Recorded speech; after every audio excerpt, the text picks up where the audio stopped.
সম্মানিত দর্শক শ্রোতা, আসসালামু আলাইকুম ওয়া রাহমাতুল্লাহি ওয়া বারাকাতুহু।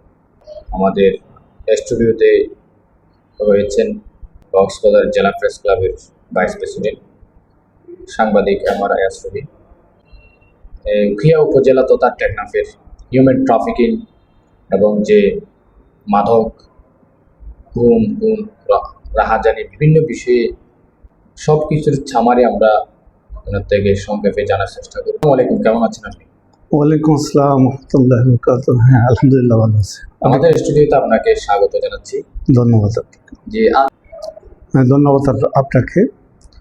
আসলে আমি লম্বা একটা কলাম লিখেছি আজকে। এটা আমাদের এক কক্সবাজার ৭১ পত্রিকায় ছাপাইছি আমার কলামটি। এখানে বেসিক্যালি আমি যে কথাটা তুলে ধরার চেষ্টা করেছি সেটা হচ্ছে আমাদের দক্ষিণ সীমান্তে উখিয়া টেকনাফে ইয়াবা এবং মাদকের যে ভয়াবহতা, আগ্রাসন, এটা নিয়ে আমার কিছু কথা তুলে ধরেছি। স্যার, কক্সবাজারের দক্ষিণ অঞ্চলে বিশেষ করে যে হিউম্যান ট্রাফিকিং হচ্ছে, গণ অপহরণ হচ্ছে, মানব পাচার হচ্ছে, বিশেষ করে যে সন্ত্রাসী কার্যক্রমগুলো চলতেছে, এই নিয়ে একটু সংক্ষেপে যদি বলতেন। ধন্যবাদ আপনাকে। এখানে হিউম্যান ট্রাফিকিং যেটা হচ্ছে, এটা হচ্ছে বিশেষ করে টেকনাফের কিছু অঞ্চল, উখিয়ার কিছু অঞ্চল এই ট্রাফিকিংয়ের সাথে ওই এলাকাগুলো জড়িত। ওই এলাকার কিছু সিন্ডিকেট যারা মিয়ানমারের রোহিঙ্গা জনগোষ্ঠীর সাথে একাকার হয়ে স্থানীয় কিছু সিন্ডিকেট চক্রও কিন্তু এই হিউম্যান ট্রাফিকিংয়ের সাথে জড়িত বলে বিভিন্ন পত্রপত্রিকা উঠে আসছে। গতকালকেও একটা শিশুকে উদ্ধার করা হয়েছে মুক্তিপণের বিনিময়ে। এভাবে প্রতিদিন কিন্তু মাসে ৮, ১০টা, ১২টা অপহরণের ঘটনা ঘটছে। এই অপহরণের ঘটনা এভাবে বৃদ্ধি পাইছে।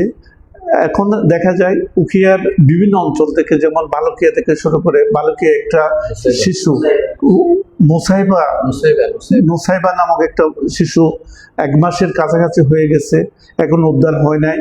এর সাথে আমরা কিছুদিন পূর্বে দেখেছি মুসাইবার সাথে আরও কিন্তু ৩টা ৪টা শিশু একসাথে কিন্তু অপহরণের শিকার হয়েছিল। কয়েকজনকে মুক্তিপণ বা বিভিন্নভাবে হয়তো উদ্ধার করা সম্ভব হলেও এখনও নুসাইবাইকে উদ্ধার করা সম্ভব হয় নাই। কোথায় আছে, কীভাবে আছে, কোনো তার পরিবার জানে না। তার পরিবারে কিন্তু কান্নার রোল সারাদিন চলছে। তো এই ব্যাপারে আমাদের রাষ্ট্রীয় সংস্থাগুলো, রাষ্ট্রীয় যে বাহিনীগুলো রয়েছে, তাদের আরও বেশি সচেতনতা, আরও বেশি উদ্গ্রীব হয়ে উদ্ধার অভিযান চালু করা, আমি মনে করি তাদেরকে আরও এগিয়ে আসা দরকার।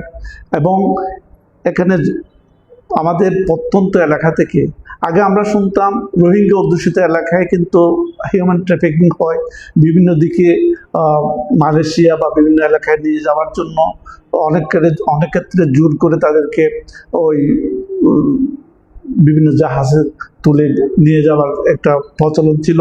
এই জন্যই দেখা যাচ্ছে একেবারে গ্রামের প্রত্যন্ত অঞ্চলে ছোট বাচ্চা থেকে শুরু করে উঠতি বয়সী ছেলে, যুবক এবং স্কুল ছাত্রছাত্রীদেরকে হিউম্যান ট্রাফিকিংয়ের শিকার হতে হচ্ছে, যেটা আসলে আমাদের জন্য খুবই অ্যালার্মিং ম্যাটার বলে আমি মনে করি। এটা কি শুধু তাদেরকে সচেতনতা বা মানুষের মানবিক যে মূল্যবোধের অভাব, নাকি তাদের ধর্মীয় চিন্তা অথবা ধর্মীয় শিক্ষার অভাব? এটা আসলে হিউম্যান ট্রাফিকিং যেটা হচ্ছে, এটার পেছনে আমাদের এলাকার ওই যে রোহিঙ্গা অধ্যুষিত কিছু মানুষ যে আমাদের এলাকার মানুষের সাথে মিশে যাচ্ছে, এখানে কিছু সিন্ডিকেট সৃষ্টি হচ্ছে। সিন্ডিকেট সৃষ্টি হওয়ার কারণে এলাকা হোস্ট এবং গেস্ট কমিউনিটির কিছু মানুষ একত্রিত হয়ে সিন্ডিকেট করে নৈতিক অবক্ষয়ের কারণেই কিন্তু এই ঘটনাগুলো বেসিক্যালি ঘটতেছে। মানুষ এখানে হাত বাড়ালে এবার পাচ্ছে, হাত বাড়ালে টাকা অর্জন করার সুযোগ পাচ্ছে, হাত বাড়ালে ওই যে এভাবে হিউম্যান ট্রাফিকিং করে তাদেরকে মুক্তিপণ দাবি করে তারা কিন্তু বিভিন্নভাবে অনেক টাকা ইনকাম করার যে অশুভ উদ্দেশ্য থেকে এই ঘটনাগুলো ঘটে যাচ্ছে।